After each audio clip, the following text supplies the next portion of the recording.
Hey, welcome to Island Talk, everybody. We are live. I'm here with Zach Dakota. He's going to be our new podcaster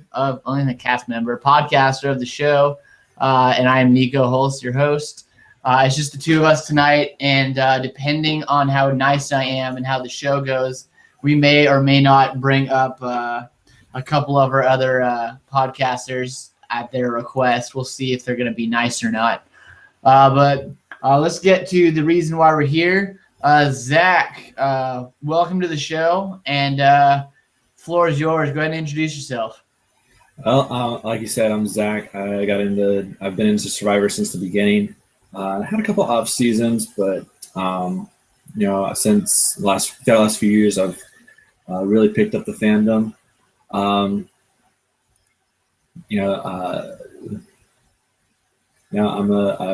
from Florida, born and raised. What else? I don't know what else. I mean, I'll try to make it a little bit easy on you, so you're not just trying to think on the spot. You're from Florida. Your name's Zach, big Survivor fan. So tell us, what do you do for? I know you said you're looking for work right now. You said you had like an interview like a week ago. How did the interview go? Did you get the job, or are you still looking around? I am still looking.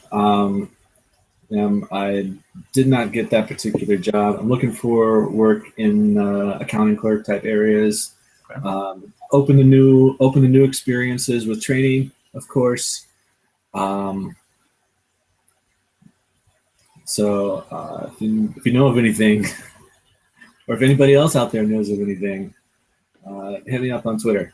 Hit them up. And what's just for anyone who doesn't know, I've been tweeting out your Twitter handle about 10 times in the last less than 24 hours. But go ahead and pitch out your Twitter handle real quick. Twitter at Dakota Zulu, DakotaZulu, and email address pretty much the same at gmail.com. And then I've noticed recently you've been getting on Periscope a lot. How do you like Periscope? I've used it a little bit, but what do you generally do on Periscope? Periscope's fun. I spend more time watching than actually broadcasting myself. The Periscope is essentially it's a one-way broadcast. It's for only one person. People can come in and ask you questions or talk to you, and but it can be a lot of fun. I spent about an hour on it last night, actually doing a broadcast myself on AM for an Ask Me Anything that I'd been planning for over a week. Anyone who doesn't know out there, I'm a naturist, or more commonly known as a nudist, and that's so I spent a lot of time last night answering some questions about that. Okay, had a good time. Yeah, so I've done a few of them myself. I did one during last season about just kind of what I go through, like in a general like setup of a show. So I did like a little behind the scenes one. I think I did one last season as well when I bought Halo 5 and I periscoped myself playing the first level of Halo 5. And it's probably the most into Halo 5 I was the opening night. I barely played it anymore, but there you go. So I periscoped a little bit, and I know our co-hosts Dan and Dylan they've periscoped a couple times. Dylan usually does it when he's incredibly inebriated, and probably about the same with Dan. So that's probably entertaining. They're about as entertaining, yeah. But so no, I like Periscope. I don't use it a lot, but it's a good avenue to connect with people, especially when you're kind of putting yourself out there into like a platform like podcasting and stuff. It gives you a good way to work with the fans. It certainly is. So really quick to anyone out there watching, I just wanted to say if you are watching through the website, we are on the website at islandtalk.wordpress.com. And we do have the video live streaming there under Island Talk Zach Dakota Introcast. We have the link to it on our Twitter at Island Talk WNH. You can also find it on YouTube on our YouTube channel as well as our Google Hangouts. We are under Island Talk there. So we have multiple ways for you to watch the show right now. If you have any questions for myself or for Zach during the show, feel free to tweet them at us. You can tweet them at Island Talk WNH, or you can tweet them at Dakota Zulu. I'll kind of monitor for both. And then if you want to leave comments in the comment section on the blog post on the website, feel free to do that. I'll be scanning both throughout the show. So if you have any questions for Dakota, feel free to hit us up, and I'll get to them throughout the show, and we'll save more of the fan questions towards the back end, unless you give me something really good and it makes me laugh and I want to answer it right away.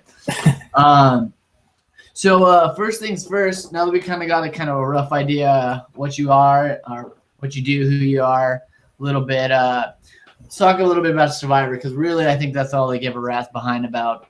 Absolutely. Our 4 or 5 fans that we do have.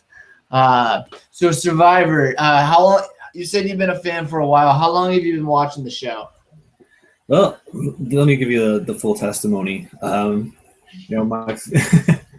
my family started watching the show back in Borneo, and so they've, I watched it with my family, with my mom and dad, up through at least All Stars. I remember Rob proposing to Amber. That was like the highlight of the series. I remember Rupert winning the fan favorite at America's Tribal Council. After that, I kind of fell off. My life got busy. I got doing other things. So I just that was one of the things I just ended up dropping. And a few years ago was when I got back into it. And what really got me back into it, and this is the reason why I don't think that Redemption Island is the worst season ever. But what brought me back was seeing Boston Rob back on my TV, and since then I got into it. I rooted for Boston Rob. I was, when South Pacific started, that was when I really got into it, and I started. I went back and rewatched all the other seasons. I pretty much memorized everything, and I've been a pretty hardcore fan ever since then. And I've got a nice buff collection. Yeah, I see that. Yeah, this is just a little bit back here up on the headboard. I've got I think with the new Korong buffs, I've got something like 68 out of 104. Damn. Yeah, including the prize, the green unused merge buff from Palau. Oh, very nice. Yeah, so that's the prize of my possession, but. That's a lot more than I have. I have a blue collar buff against Mecca, and then I have a purple Fiji buff, and that is about the extent of my buff collection. As you can see, I have a lot more Star Wars stuff than Survivor. That's pretty much what my entire office looks like. But ain't nothing wrong with that. So you've been a fan for a good long while, and I'm with you in terms of not hating Redemption Island. I think in terms of when you kind of fell off a little bit, I think that's when a lot of fans fell off. Was in that like 9 through probably 14 range, the Vanuatu to Fiji section. Yeah. I know that I fell off-ish probably around, I'd probably say Fiji. I watched it, but I probably have the least memory of that season. And then China's probably one of my top 3 favorites. So I actually don't hate Redemption Island. I was a big Boston Rob fan. I actually really enjoyed Russell at the time too. So I was excited to see them both. I was kind of bummed when Russell left, but at that point it was fun to kind of watch Rob just kind of run over the rest of the cast. Like, I know a lot of people don't enjoy that kind of stuff, but I personally enjoyed it, but it's because I was a Rob fan. So I was able to take enjoyment of it. I've probably watched it probably 2 or 3 times on rewatches. So it's a fun season. If you don't like Boston Rob, you're not going to like the season. But I gotta be honest. I've probably seen every season at least 3 times, except for probably the 3 or 4 most recent ones. Yeah. I think probably the only one I haven't rewatched, and I have it on DVD and I just haven't rewatched it yet, is Fiji. I've rewatched every season at least once. I've probably seen China 5, 6, 7 times, as well as Samoa. I've seen Heroes Villains probably 4 times. All Stars, I don't know how many times I've seen that. I've lost count. And then I've seen Kage-on a few times as well. Yeah. But yeah, I mean, other than that, I don't think I've finished my rewatch of Second Chances, but I've rewatched about 2/3 of it. Well, here's the interesting thing that I did during Cambodia.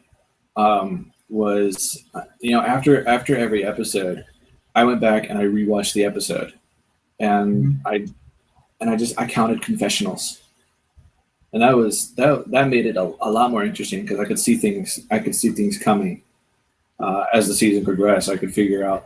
I was able to get a better grasp of what's coming at the end of this episode.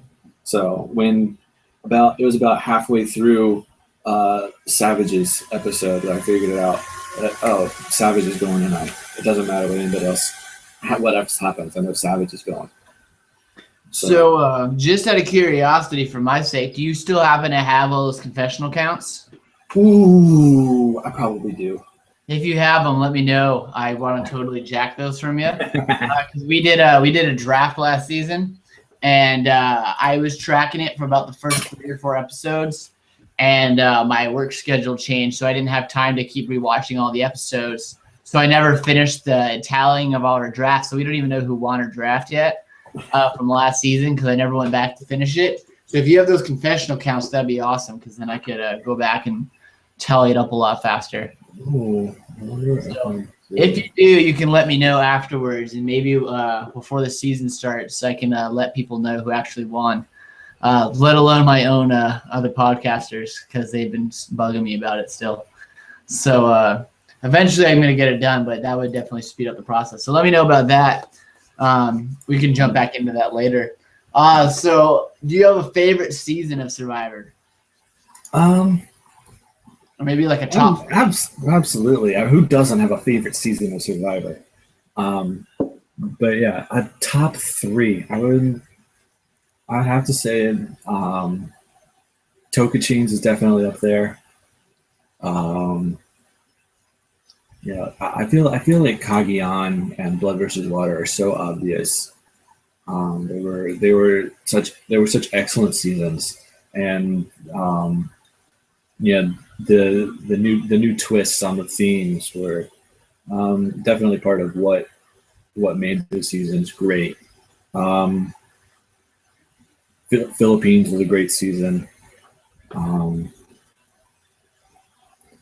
Cambodia was excellent. I'm really looking forward to the Quran, and getting into some of the older seasons. China, Vanuatu, All Stars. Mm-hmm. I would say those are probably some of my favorite of the older ones. Yeah, I think if I go back and actually look at ones I've watched the most that I enjoy watching the most, China's in there, Samoa's in there, Kage-on's in there, Pearl Islands is in my probably top 3 or 4. That was probably my favorite old school season. I enjoy All Stars. I enjoy Vanuatu as well. Chris Daugherty's one of my favorite winners of all time, as well as Todd. I think that's one of the reasons I like the seasons is because I like the winners. But yeah, I mean, I think that's probably we got some similar likings in terms of favorite seasons and whatnot. Do you have a couple favorite players that you have? Maybe the top 3 favorite players. Oh, it's so hard. I'm gonna do top 3 men and top 3 women. Perfect. The men, I gotta go with Spencer. Spencer Bledsoe. Great young guy, very relatable. Also, he really carried himself as an underdog in Kage-on, so that helped his likability factor. And pretty much the same story with another favorite of mine, Malcolm. Again, an underdog who went to the first 4 tribal councils, and he was but he ended up being such a good player. And then third among men, I would probably I've got to give some love to Lex Vandenberg. Nice. Yeah, he was probably my original favorite. And I was probably only 16 when I first watched him. But yeah, Lex. As far as women go, probably a little tougher. I'm a huge fan of Eliza and Courtney Yates, and I gotta go back. I gotta go back with Philippines again. Got to go with RC. All right, very nice, very nice. Got a little wine and cheese in there. Yeah. And RC's pretty good too. I've been wanting to rewatch Philippines. I think I watched it and then rewatched it right after it aired, and then I haven't got to see it again since then. I've been wanting to go back and watch that one because that was a really fun season to watch. But I was really busy when it was airing, so my memory of that one even was a little bit hazy. But yeah, the Philippines is a fun season. I really enjoyed it when it was on. Especially coming off One World, which was a little rough. Yeah, One World was a little bit rough, and so Philippines did a really good job of picking it back up. And I think it really helped that we had a new location, and it was brand new, coming off of the fourth time they played in Samoa. Right. So that's my 2 cents, and the 3 tribes. Throwing 3 tribes into the mix, I think helped a lot too. Yeah, I really like the 3-tribe format, and I like it when they mix them up a couple times. It's definitely it definitely helps the game. It helps kind of keep the pagonging to the minimum, as much as it can. I definitely agree. And when they switched to, when they switched from 2 tribes to 3 tribes in Cambodia, I thought that was the very best thing that they could have done, especially with the returning player season. And then going right back to 2, kind of throwing another curveball back at them. So that was no, they did a really good job at keeping them on their toes, and I really like these 3-tribe formats. It keeps the season exciting, especially when they do a couple mix-ups. It can it definitely keeps the contestants on their toes, and it definitely keeps people from getting a chance to bond too much. And it keeps the seasons fresh, which I like, because then it's you're mixing them up so much, it's hard to trust anybody. Right. But cool. So I mean, we got a kind of an idea now of favorite players, favorite seasons, kind of like that. So we got kind of a basis on what you like. I'm sure we'll get to know a little bit more about your insight from past seasons, moving forward through the season stuff. So I wanted to kind of jump in a little bit and get an idea on what you thought about the new cast of the Ko-Rong season.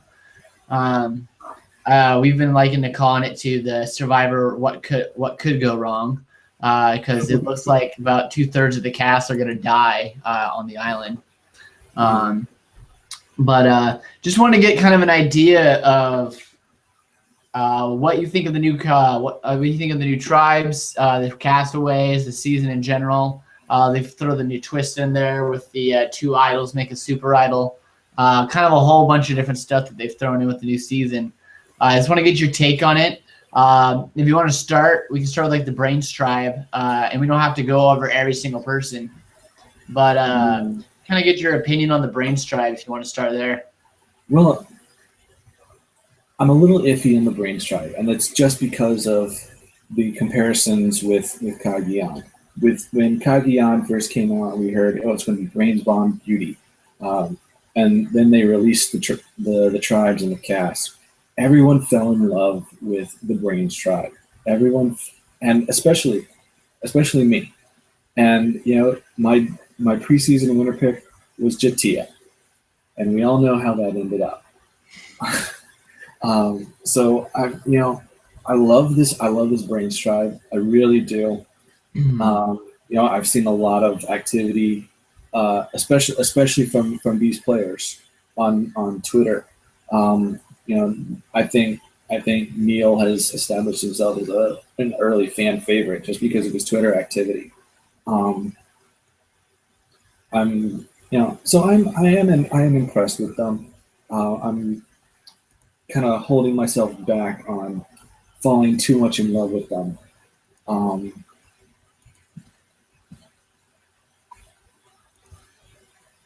Yeah, it's always interesting to watch, like especially coming off the All-Star season. It's always interesting to see how we kind of connect with the new cast because we're coming off of a season where we knew who everyone it was, going into the season.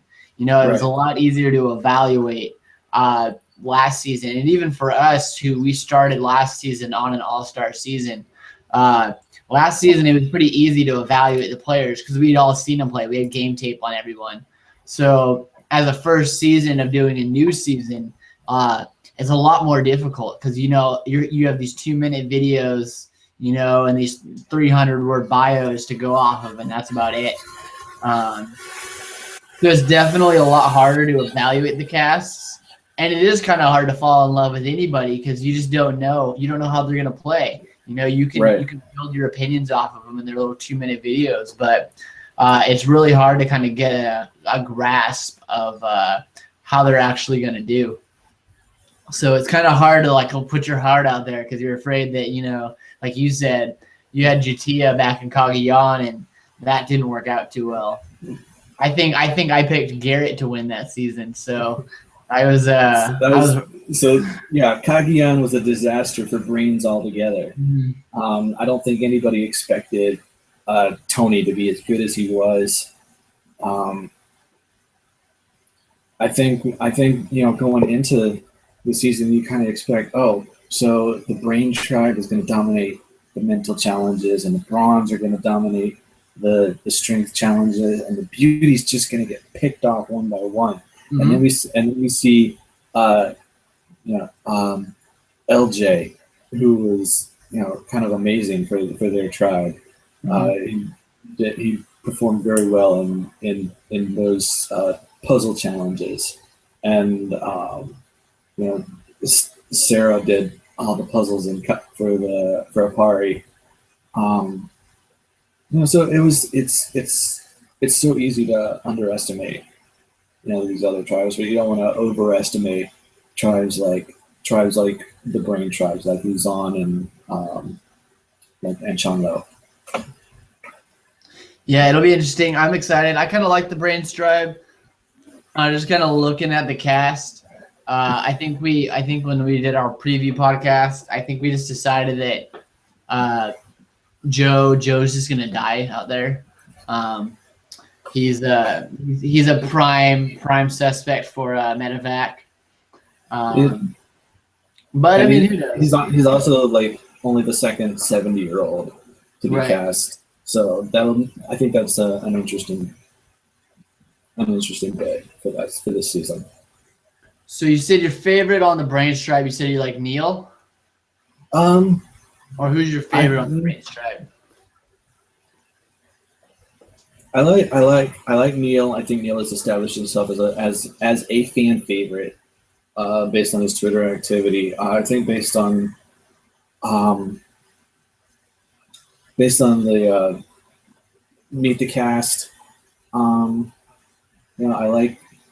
like Liz, and I'm strangely drawn to Aubrey.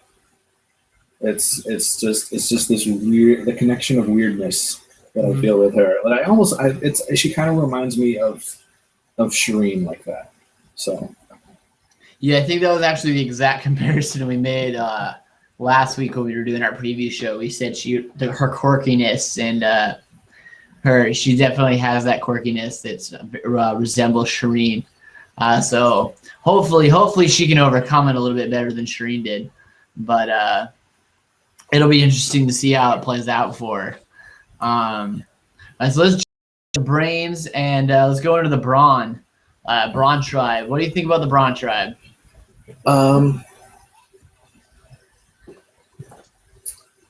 I think they have the potential to be really underestimated, just like Apari. After watching some of the videos, I think Kyle has a lot of potential. Um, let's see. I was a big NBA basketball fan back in the late '90s, early 2000s. So I know who Scott Pollard is. I've watched him. I watched him play a lot of hoops. I'm looking forward to seeing him on my TV again. Um, but I'm hoping that he doesn't get out of the same way Cliff did. Right. But I think as far as favorites, I think Lanzetti is kind of gonna be one to watch. Okay. So yeah, that's my opinion on the Braun tribe. What do you think about Darnell? Darnell's been someone who's been getting a lot of attention on social media as well. I've seen a lot of people showing some love to Darnell. They really enjoyed his video, his profile. I don't know. What do you think? What do you think of Darnell? I have to be honest. That Darnell is one of the videos that I haven't got to yet. Okay. So I've got him on Twitter, but I'll have to get back to you on that one. Okay. Cool. Yeah, he's been from what we've seen, he's been one of the more popular, kind of like Neil. He's been a very popular guy on Twitter. He's gotten a lot of attention as a early fan favorite as well. And then we can go ahead and jump into the beauty tribe. And we can first kind of touch straight to the other fan favorite going to the beauty, Tai Trang. The gay Asian gardener from San Francisco. He intrigues me, and I'm looking forward to watching him. His overall attitude is very, very, comes across as very fun. But I'm actually looking forward to seeing Beast Mode Cowboy again. As strange as that might sound, he had a tendency to be very entertaining on Big Brother 16. He was completely ridiculous, but entertaining nonetheless. So I'm looking forward to seeing him, and I'm enjoying these the crossovers. I'm glad we're getting some crossovers on the shows. I like seeing Hayden on Blood versus Water. I love seeing the twins on San Juan del Sur. So the other thing about these beauties is that all three of these women are they said in their videos that they're the super fans, and we didn't see that, I don't think, from many of the other player any other cast videos. So it's interesting that all three of the show's super fans are on one tribe. But but that's kind of my gut feeling is going with these women on the beauty tribe, and it's not just because they're beautiful women. It's just because, and I want to be clear on that because I don't want to get stereotyped or hated or anything like that. I've just got a good feeling about the way they're going to play the game. I think Anna has a lot of potential to play a Vanessa game similar to Vanessa from BB17. Right. They're both poker players, so I thought that was interesting. And just a side note, I think it's also interesting that in Cagayan they put the poker player on brains, but here they put the poker player on beauty. So those are my thoughts. Okay. Yeah, and we'll see in terms of the poker player. We'll see if she's as strung out from missing her meds as Vanessa is, and see if how that affects her emotions out there on the island. And I was cracking up when you were talking about not wanting to be stereotyped or coming off of offensive. You'll have to go back and check out some of our previous shows, and you'll have to understand that you've appeared on the show. It's too late. The reputation will take over. You'll figure it out when we get on the show, when we get everyone in. But there has been times where we'll get a little bit offhand, and we'll have to try to wrangle it in. But oh man, those are usually the shows where they're fun. They're the fun shows. We figure we have about 10 people watching. Worst case scenario, any pub is a good pub. But have you watched the video for Nick Marano on the Beauty Tribe? No, I haven't got to that one either. I was watching Kelly Wentworth's Periscope when she was looking at looking over the tribe, and she so I was there when she was reading the bio, and she was kind of reading it back to us, and he just based on that, he seems pretty full of himself. But I can't offer any other opinions aside from that until I've watched that video.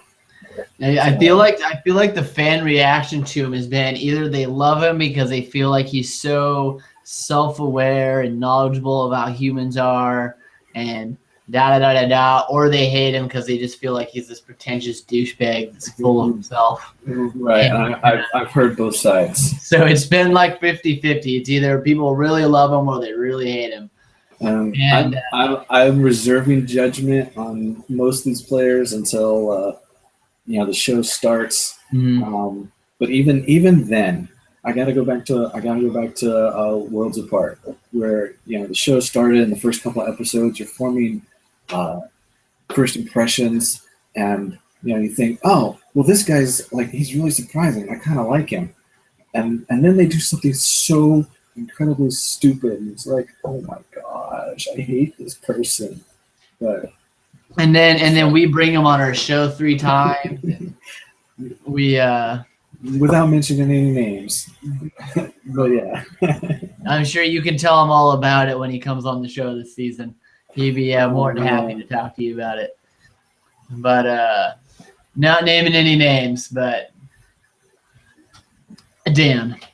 Anyway, well, no, and I mean, if I'm assuming that you're talking about Dan, maybe you're talking about Will. There's plenty of people that love to hate on and rag on from last season, but like I kind of told you a little bit, we had Dan on the show several times last season. He's a pretty good dude. So hopefully you'll get a chance to talk with him on the podcast a bit, and he can do some reshaping of opinions for you. I know he definitely won all of us over. He's a pretty solid guy from our opinion. So I'll always defend the man. We actually booted one dude who was on our show for being a total douche waffle about it. So we to be fair, I'll just put this disclaimer in because you never know who's watching. When episode 2 of Worlds Apart came on, and it was the water challenge, and Dan stepped up and said, like, I'm gonna swim and I'm gonna surprise you, and I was pleasantly surprised. Because I'm a bit of a swimmer myself, being from Florida. So I was impressed. Later on in the season, Dan got a lot of hate after the show and at the reunion, and I don't necessarily think that he should have been that primary target for the reunion for all that hate. I do think I made some bad game choices. I think I think probably looking back and watching over the episodes and realizing that Mike was right, at least from my perspective. That it really hurt his credibility. Maybe that may not be the right word. But yeah. No, and if you talk to him, he openly admits about sticking his foot in his mouth out there, and he's very, very he's openly confessed about the fact that he was a bit of an ass at times out there. So there's but I can respect him enough to give him the go. And really anyone that goes out there on the show, because there's been plenty of people out there that have made complete asses of themselves. That I've heard outside the game are great people from other cast members and stuff. So I generally try not to create too much judgment or opinions off of someone based on how they kind of come out on the show, simply because you're seeing so little of what the cast and production wants us to see. Yeah, so there's definitely merit to that, and there's, like you said, I think I did the math one day, because there's usually only about 14 1-hour episodes out of 39 days. So I think that's like maybe we see like 1% of what actually happens out there, if that. So yeah, it's hard to form actual opinions on people that you've never talked to and you've just seen like 40 minutes of on TV. So right. So yeah, I'm happy to give people the benefit of the doubt, as long as you don't do something incredibly stupid, which others have done. Mm-hmm. Yeah, and when you break it up, it's about like almost 2%. But yeah, I mean you're hardly seeing anything, and it's always going to be skewed towards creating the story for the winner and creating drama for TV. Exactly. I mean, then that's the beauty of reality television. At its core, it creates drama, and it's fantastic, and that's why we all continue to watch it 16 years later. But so getting kind of back into Co-Wrong a bit. Do you have let's jump into like the new idol twist. So they've got the twist where if one person has an idol and another person has an idol and they want to come together and be BFFs and play their idols together, they can have a super idol. Or I guess even hypothetically, if you have two, like Jeremy did, you could do it as well. What's your thought on the new idol twist? I definitely think it's an interesting twist. I like it a lot. I like it a lot better than having one special idol like Tony did. It makes the game more interesting. You have to actually have somebody who's willing to cooperate with you. But then the difficult part about that is that when it comes down to it, you're going to be exposing yourself. If somebody asks you for, hey Nat, I need your idol, then you're gonna be exposing yourself as, oh, I had an idol. Be like you're tight with this person. You're almost exposing an alliance. Mm-hmm. So it'll be interesting to see if it happens. I don't know that it will. Some of these twists they never really come to fruition. So that's going to be interesting. And I mean, and I really like it because I agree. I'm not a huge fan of the super idol by itself. But I think when you throw this twist into it, I mean, the likelihood of it happening, it's very, very small. But I feel like that in the chance that it does happen, the drama and great television is going to create, I really think that it's going to give just an overall, like, boom, like big moment, similar to that final six that we saw last season with the no votes because of the two idols and the revotes and Keith wanting to go to the house, and also one of those big moments, or similar to Fans and Favorites 2 and Malcolm's pimping out idols to everyone, heroes and villains, if it happens, it's going to create a huge moment. It's going to be a big TV moment, dramatic moment. It could be a terrible game move because, like you said, it's going to expose an alliance. You're going to see that, oh, these two people are working together. They both had idols. They're both shady. So maybe they saved themselves for one vote, but all of a sudden the next vote they both have targets. So I mean, the amount of just overall like talking points that are going to come from it if it does happen, I'm kind of excited and hoping it does because it's going to be awesome to watch and it's also going to be talk about afterwards. The just an interesting side note because I'm full of these random facts, random trivia points. in the seasons where we've had these super idols, Panama, Cook Islands, and Cagayan, where you play the idol after the votes. Mhm. The idol's never been played. It's always been there.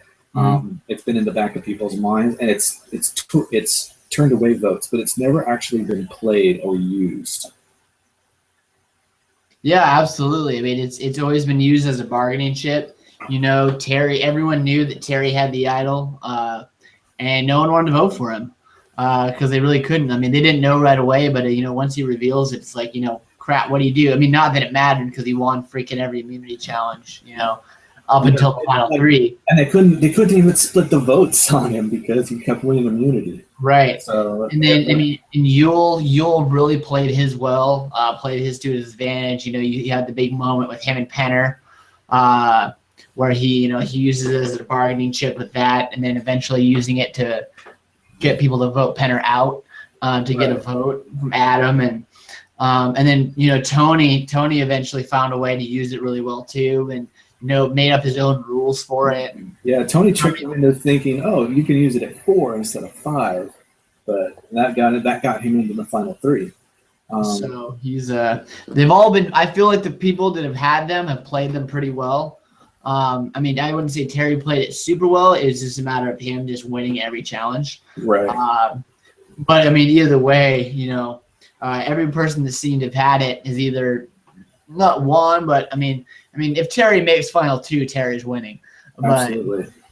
But, I mean, you want to get the idol if it's there, but it's interesting because you're not going to have just a super idol. So it's not going to be like you can have it and you can really bargain with it. I mean, unless you find 2, it's going to be something that's going to be like a very, very sudden thing, sudden occurrence that might come up within a few days, unless you have like a happen to have, a close 2-person alliance like a JT or Steven, something like that. And they just both happen to find idols. Right. Otherwise, it's going to probably end up being like a spur of the moment. Hey, I need to stay safe. You need to stay safe.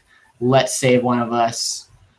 Whoever goes out, The other thing that I've read is that the idol, because of the nature of having 2 of them and needing 2 of them, is that they can be transferred. It's not just like I can play like two people can play one of them on each other, but you can use them on one of your other alliance members. Right. Yeah, I mean, yes, you could use it on anyone. So I think that'll really come into play when we get to the merge, and it'll have if 2 people who have idols are on the wrong side of the numbers, I think we could see a decent blindside at the very first merge boot. Yeah, it's going to be interesting. Like I said, I think if it does come to fruition, it's going to be fantastic. So I'm kind of hoping it does, but we'll definitely see if it actually works out. So kind of going back to the cast now a little bit. I know you said you haven't got a chance to watch all the cast videos yet, but just because we're kind of putting all of ours out, do you have a winner pick for the season? I'm gonna go with Anna. Anna. We talked a little bit about her earlier. I think she's got a lot of potential, and I'm hoping she doesn't TME and go out into first 4. So I'm hoping for a more Vanessa type game. So yeah, I'm liking Anna right now. If I'm remembering correctly, I believe our co-podcaster Ben, I believe he picked Anna, I think, and then or he might have picked Julia. I can't remember. He picked Julia or Anna. I can't remember which one he picked. And I believe Dan picked Debbie, but that could be wrong too. I think Dylan picked Alicia. No, I don't actually. I think Dan said he liked Debbie, and then he picked a guy. Maybe he picked Neil. He might have picked Neil. And I picked Kyle. Okay. I'm trying to remember now because it was a week ago, and I haven't slept in a week, so my memory is a little bit hazy. So Dan, I know you're watching. If I said wrong on who you picked, feel free to tweet or Skype me since you have been throughout the entire show. So yeah, I'm definitely a fan of Anna. I think she could do pretty well. It'll definitely be interesting to see how she plays on that tribe, and especially being a poker player on the beauty tribe, it'll be interesting to see if she's going to have a little bit of a kind of a one up on the rest of the tribe. I think she's actually on a pretty decently smart tribe, and I wouldn't be surprised if the Dan just messaged me. He said he picked Peter. Okay, he picked Peter from the Brains. Okay. I knew he picked a guy from the Brains. I just couldn't remember who it was, and I knew it wasn't Joseph because we'd all decided he dies on the island. So he's getting medically evacuated, and someone else is. We decided that Aubrey's the social media marketer is running his Twitter account, and it's all a ruse. And Joe actually died on the island, and they just haven't revealed it yet. It's going to be like Weekend at Bernie's, but with Joseph DeCampo. So that's the story we've created for this. That's kind of hilarious. Very morbid, but hilarious. Yeah, morbid. And I mean, what they said there's going to be like 3 medevacs or something this season. So yeah, they said it's the most medevacs they've had ever in a single season. I think, if I remember correctly, it ties the most the record for most players to leave the game without being voted out with Micronesia, because we had 2 medevacs there, and then Kathy Slackman quit. Yeah, Kathy quit, and then you had Penner and James and Penner, yeah. So yeah, but it's the most medevacs, and I've actually heard that they evacuated some from the jury too, or from at least from Ponderosa. I don't know how accurate that is, or actually how it affects the jury.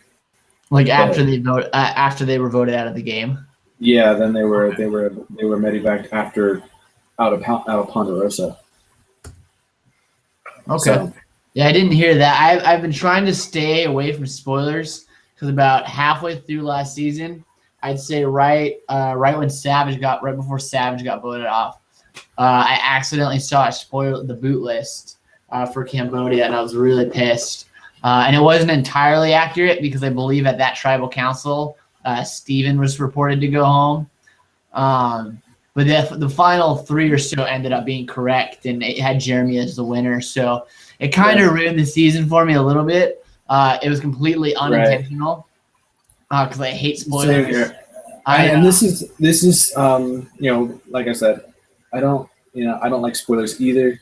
And so anything, if I give you a name or anything, it's purely speculation on my part. It's like I said, it's just what I've heard, and that it happened this way, but I don't know who was evacuated, and I don't know the boot order or anything like that. Besides Joe, because Joe's 100 and he's gonna die. Because Joe's dead. Joe is dead. You heard it here. But you heard it here. Yeah, you heard it here first. Joe's dying on the island. It's gonna happen. So it's unfortunate, but facts are facts. But no, it's the second season I've had spoiled for me because I also had Heroes versus Villains actually spoiled for me too. I mean, I think a lot of people did. But it seems like the last 2 All-Star seasons have had a really. I know a lot of people kind of knew that Cochran was going to win Fans versus Favorites before that one aired. I know that one late. I didn't see that one. I heard something that he might have won beforehand, and I was a Cochran fan, so I didn't mind too much. And then it kind of just became obvious that he was going to win. Same. See, like I said, back in when I was watching South Pacific, I was a huge Cochran fan, and I was trying to look up, just get information on the next seasons. So when I heard about the One World twist, I thought that was really cool, and I think that would actually probably work best on a all returning player season. But that was when I was starting to look up. I started looking up spoilers a little bit, and then I got to Carol Moen, and the whole boot list was there. Post jury, and it was there, and it was correct. And I came away from Carolyn Mullen. I loved the gameplay overall, especially post merge, just the way it played out. But knowing who won ahead of time, it really it took away from a season that I really enjoyed, and I know a lot of people don't enjoy Carolyn Mullen either. So it's just feel free to call me completely weird. But I did enjoy Carolyn Mullen. I liked Cochran. But having it spoiled did take something away from it. So stay away from spoilers. And I will say that on those couple seasons that I have been spoiled on, where I did kind of either know who the winner was or have like a pretty darn sure feeling that I knew who the winner was, it does give you an interesting perspective when you're watching the season and following the edit, because you're really able to, watching on the first time, kind of see how they're building that person up as the winner. Whereas when you don't know who wins, it's not as obvious. Right. So I mean, it is an interesting experience if you stick through the whole season when you do know who wins, because you do kind of get to watch the entire season from a completely different perspective. Because you'll get that after when you go back and rewatch it. But at the same time, when it's the first time and you're kind of watching it and you don't really know what's going to happen, but you know that somehow they're going to win.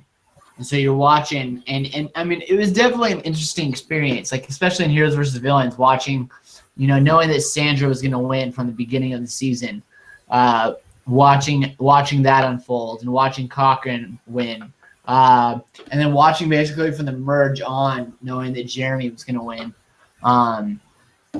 So in this last season, so I mean, it definitely gives you a different perspective, but I mean, I would never want to intentionally go through it.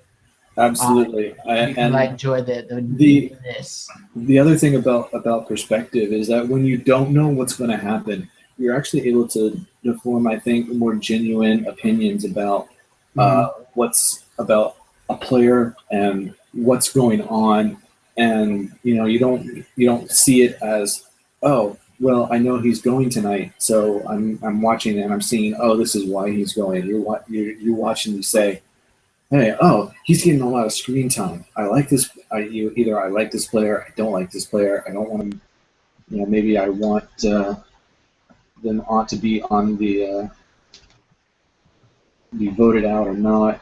But when I went back and watched some of the older seasons, I did kind of watch them with the boot list up.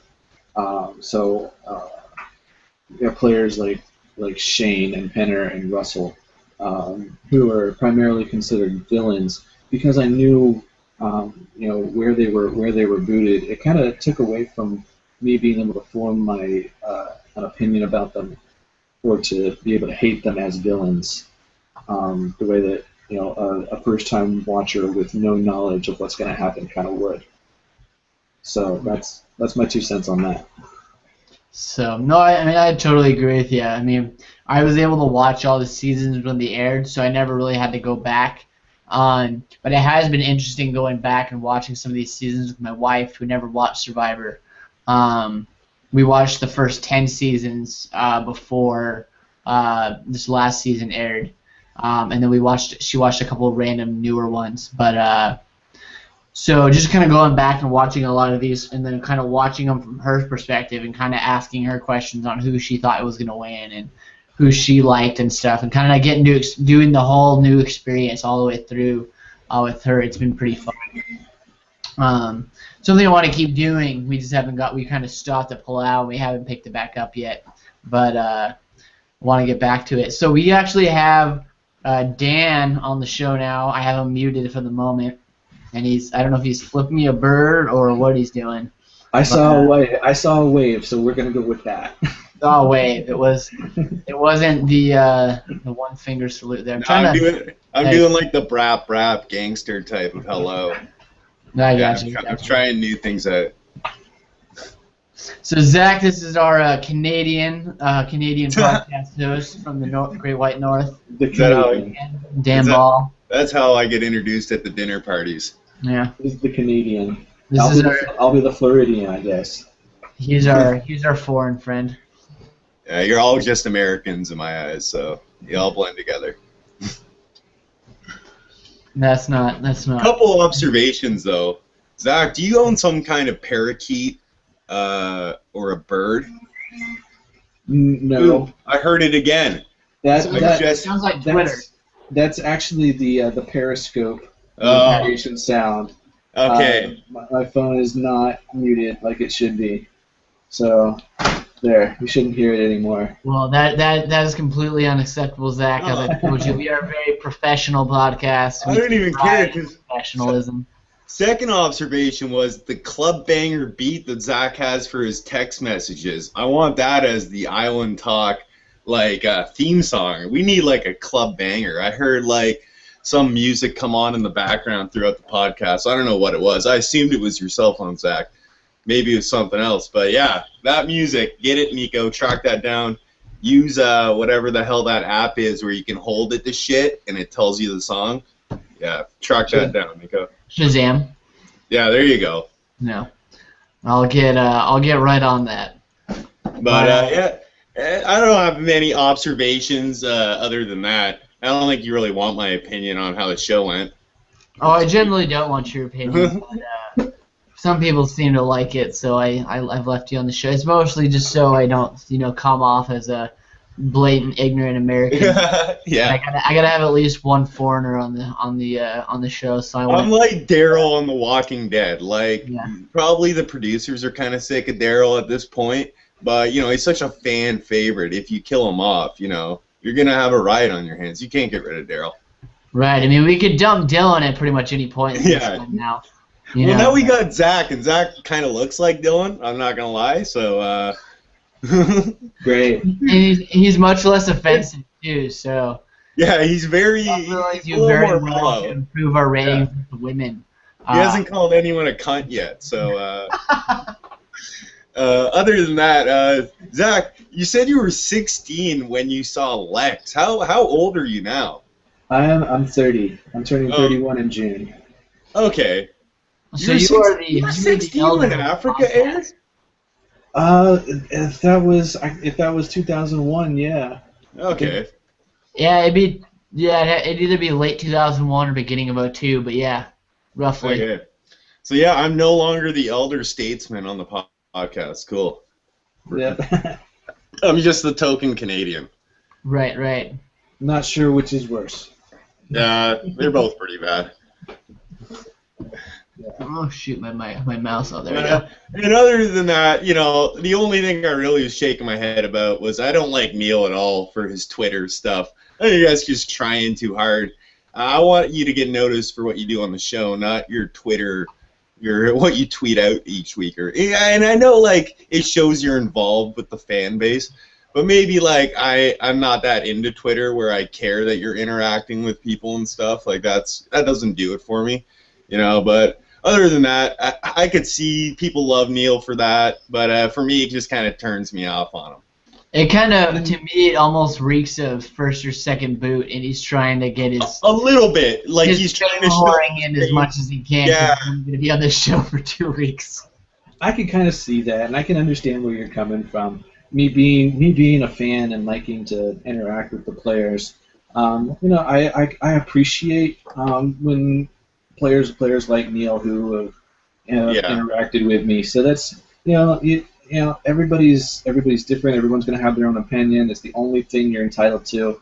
Well, I hope you're ready for your opinion to be attacked on a regular basis. My opinion will probably happen. I'm not saying I will. My opinion's been promises. Attacked on many occasions, and it doesn't change. So that's my opinion's my opinion, and I will flip flop to suit the occasion. So I don't like conflict. Okay, everyone's there's no rule that says you can't change your mind. But, your opinion's your opinion, and I typically stick to mine. Also, I have no problem if Zach just wants to podcast in a different Survivor buff each week, and that's it. I think that could be a really cachet thing for the show, bring in some new viewers. So when you're saying you want him to be in his Survivor buff, yeah, that's it. Survivor buff in the buff. You don't see anything from the waist down. I don't see the big deal, Nico. You know, we just imply that he's nude, and people will tune in. I think that's like the rating grabber there. You know, you bring me on for these ideas, I think. So I'm just shooting them at you. You can knock them down Matumbe style if you want. If having already had Dylan stand right in front of the camera and nothing but his very disgusting boxer briefs. I don't think that was live, though. I don't think that was live. That was not live, but I still had to witness that, and it's still scarred into my memory. So that's a permanent scar that's never gonna go anywhere. So yeah, see, there's that song. I hear it. That's not me. It sounds like a fan. Oh, maybe it is just a fan. Maybe that's our theme song. Just you get some fans and throw them into the speakers for 30 seconds. we are pretty low budget, so incredibly low budget. We can't get the damn theme song to work. Maybe we just switch to fans. More reliable. Yeah, more reliable. We'll see. I've got about 3 fans in the house somewhere, so that'll definitely work. See, I'm not poor. I have air conditioning, so I own 0 fans. Oh, no, I'm kidding, Nico. I'm kidding. But, we use the fans because they're more energy efficient. So cheaper to run a fan than air conditioning. So Dan, did you have any questions for Zach? You know, I think like you guys did a good job uncovering everything. I made some Twitter comments. I wasn't a huge fan of your male favorite players, Zach. You know, I don't like Spencer Malcolm that much. But other than that, I thought, you know, I look forward to talking to you some more on the podcast. I think you bring, like, a different opinion. You seem a little more intelligent than what we bring so far. So that's not going to hurt. That could only help us, maybe broaden our horizons a bit. So, you know, I look forward to talking to you a bit more. It should be good having you on. I'm looking forward to it too. I think it'll be a fun new experience for me. Yeah, as long as you don't get easily offended, you should do okay. Again, yeah, I'm not saying I'll offend you. I gave him the forewarning that there are moments where our podcast will just get completely out of control. And I try to reel them in, but at one point I just gave up. I just gave up. And that's how it happened. Yeah. And now I kind of just feed into it and play in the fans a bit. So typically, when everybody starts talking at once, that's when you're going to see me shut up, and I'm not going to say anything until it just kind of blows over. Usually. Yeah. Or until I mute everyone but Zach, and I just let him talk. Well, yeah. Look at me. I'm the host now. I'm the captain now. But all right, well we'll kind of wrap this up here a little bit, so we can kind of get this taken care of. Mostly because I'm gonna go directly back to bed. It's only 5 o'clock my time, but I am the hell tired. What are you, like 80 years old? No, I get up at 3 in the morning every day for work. Did you have the early bird special before the podcast? No, I did not. What is that? I had a nap before this podcast. And for our younger viewers, an early bird special is the meal at diners they give old people for like $3.50. No, they wouldn't accept my Medicare card, so I had to pay full price. So. Do we have any future shows in the work? So at the moment, let's see. Today is Thursday, so we might be able to do one next week. My wife is out of town for almost the entire week. So I'm going to have a lot of open time. So I'd say that we can try to do one sometime, maybe next Thursday. Try to do one more show before the season premieres. Maybe do a player draft of some sort. Maybe we'll actually keep track of the points. Dan decided for you, Zach, that you get to be the confessional whore. Great. Well, hey, if you're counting the confessionals already. Yeah, you know. So we'll Let's have do to it. find it. We'll have to find an interesting way to divide it into 6 people. But I have a couple. We have 5 people now. Yeah, So we'll have to find a way. 5 goes into 18, right? No, it does not. No. Not even in Canada math, it does not go in. Well, no, 6 goes into 7. I'm doing Culpepper math, guys. Culpepper. Oh. So Confession. I'm it's actually a Culpepper fan just because he went to UF and both my parents went to UF, and so that's my connection with Brad Culpepper, and that's why I'm a fan. Hey, I'm a good TV fan, and Culpepper was fantastic TV, so yeah, I'm a Culpepper fan. Yeah. I don't care if you're a terrible person. If you were entertaining, like, fuck yeah. So yeah, we'll try to do that next week. I have a couple of ideas on what we might try to do to get one more person on. So I'll get into that later, and I might leave it as a surprise if I can get it to happen. But otherwise, I was thinking of recruiting a Survivor player to help me with the draft, but I'm not sure if I can pull it off at the last minute. But maybe you got a week's notice. Maybe I'll try. Maybe I'll shoot a message to maybe the 2 people who are Survivor players that follow me on Twitter, and get a reply back in like 8 days after the draft. So the day you never know. Is that John Carroll and Aaliyah? John Carroll, and I think I got Judd there as well. Maybe Okay. right, Bryce as well. So I know I didn't get the chance to talk to Bryce when he was on the podcast, so maybe I could guilt him somehow. And I managed to snag a few followers during the second chance vote. So. Oh, nice. But I think like the draft should be good this year. Having Zach here should be good. I'm looking forward to the season on a whole now, and hopefully we can finally force Dylan out. So it should be good. I mean, the plan has been blazing in motion. Yeah. We've recruited someone with a slightly higher intelligent level. Much cleaner room he's podcasting. He's got a cleaner room. There's not a mountain of garbage in the background. No Santa Claus collection. What? He's got legit Survivor buffs. Yeah, no, you'll see Dylan's creepy Santa Claus collection soon enough, Zach. You will. Got, Oh my God. It's a rite of four shelves full of Santa Clauses. It's ridiculous. It's glorious. Why? Nobody knows. Nobody knows. It's what happens when you live in your mom's house still. And I live there too, but I just don't podcast from the Santa Claus basement room. Okay, so... No, you podcast from the basement with the glory hole behind you. Yeah, well, I switched it up today. I'm on a different angle. I know. I haven't seen this angle before. There's no glory hole in the background. I'm kind of disappointed. Yeah, I'll bring the glory hole back.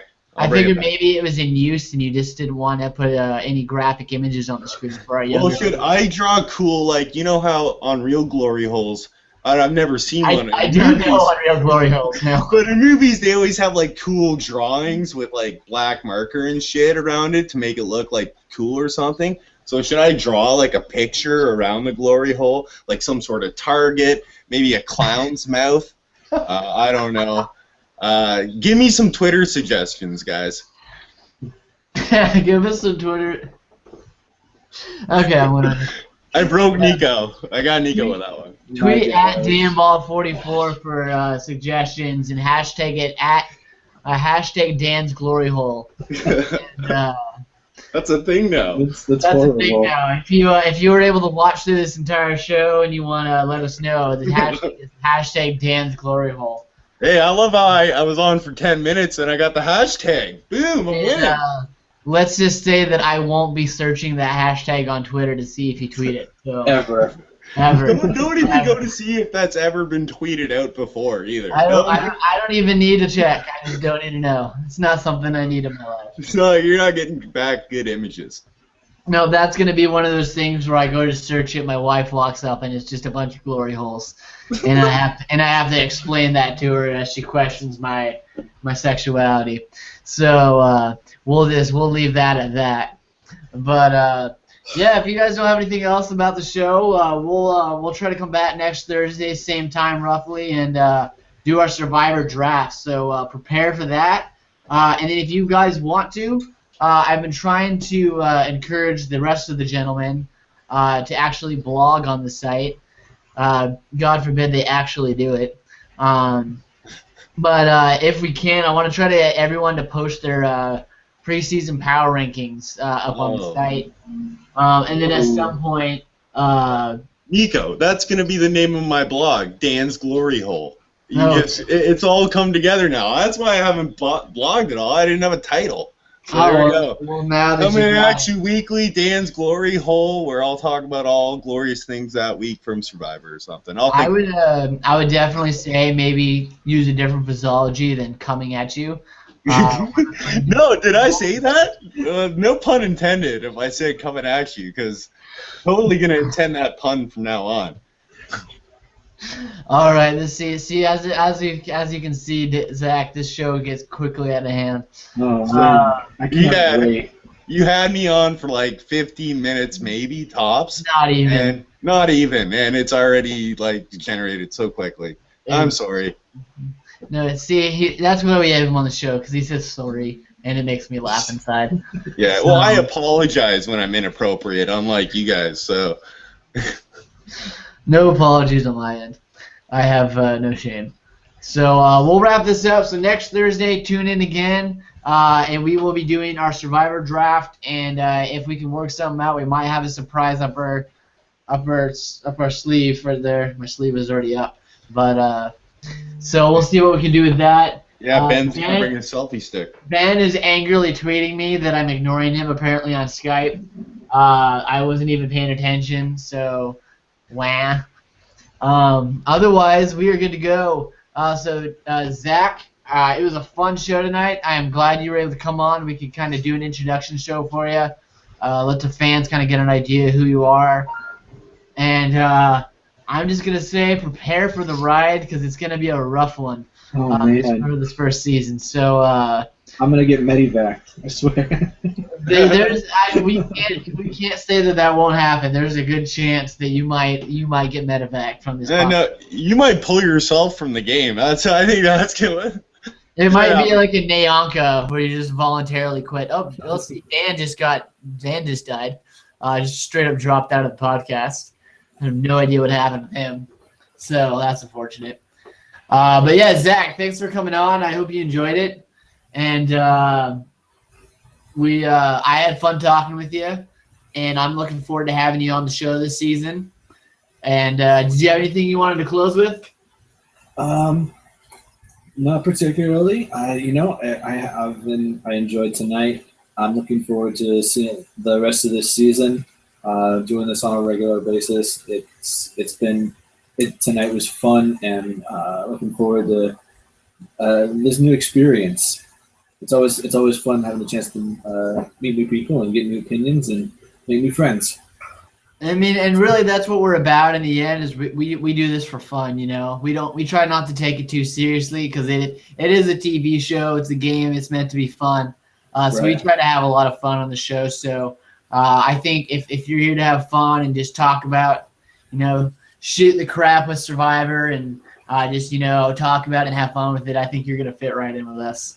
And who knows? You might end up voluntarily evacuating yourself from the game, but oh man, we'll see. We'll give it time. I don't want to premonition anything.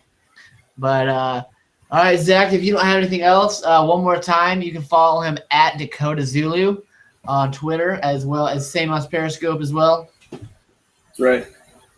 All right, and then you can follow the podcast at Island Talk WNH. That is our Twitter feed. We are on Periscope, but we don't actually ever use it. And then we do have an Island Talk website now. It's islandtalk.wordpress.com.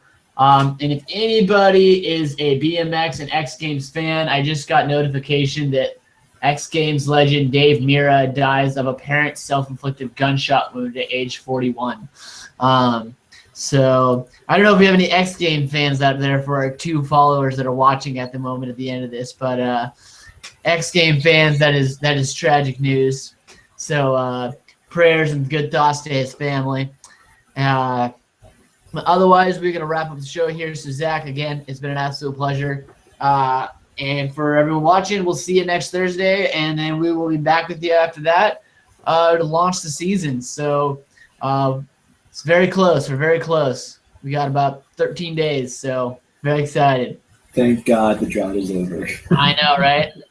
So everyone there, everyone out. See you later. See you next week. Deuces.